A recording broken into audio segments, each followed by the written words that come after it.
having the conversation with your doctor. So, talking about pelvic health and sexual health can feel uncomfortable for some people to talk about, most people, but they impact Mhm. quality of life so much. So, how can someone get past the discomfort? What are some keys to kick off this conversation? Do you have any advice there? That is such a good question. And I think one of the reasons why people are really nervous to bring up the conversation or ask is that they might not think that their doctor has the answers, or their clinician has the answers, or they might know that they don't.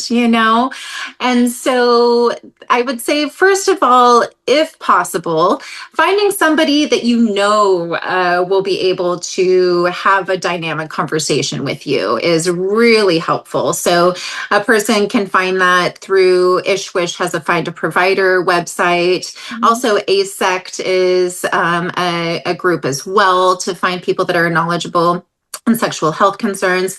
Honestly, our pelvic floor physical therapists are brilliant and trained in this area as well. Sometimes those conversations are brought up with the pelvic floor PTs first, which I think is wonderful.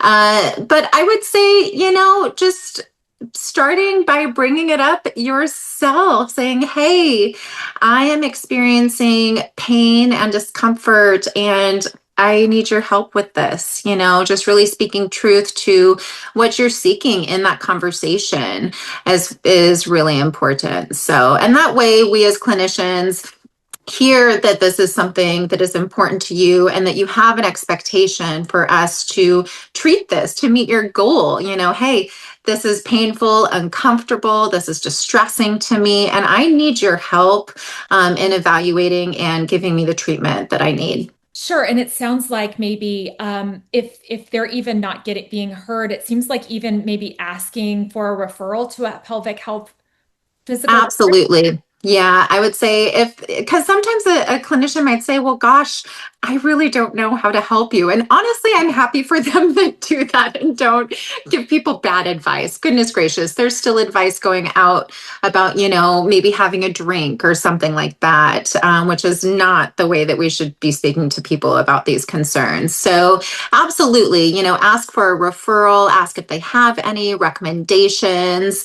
Ask to see a pelvic floor physical therapist. If you are finding yourself maybe in a space where there's no specialist in your area, which can definitely be the case, there at this point is usually a pelvic floor PT, I feel like almost in every community. So you could have to see a pelvic floor physical therapist, and they are going to be trained in the musculoskeletal system. They're also getting trained in tissue issues, and they will know somebody that's knowledgeable to maybe have a more dynamic, in depth conversation, particularly if that person needs a prescription, like with vaginal estrogen cream, because pelvic floor PTs at this point can't prescribe that.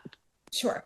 Yeah, I saw a pelvic health or a pelvic floor physical therapist years ago, and I was, first of all, I didn't even know it was a profession at that point, but it was Yeah. incredibly helpful, and the clinician was so knowledgeable. So I Mhm. highly recommend asking for that.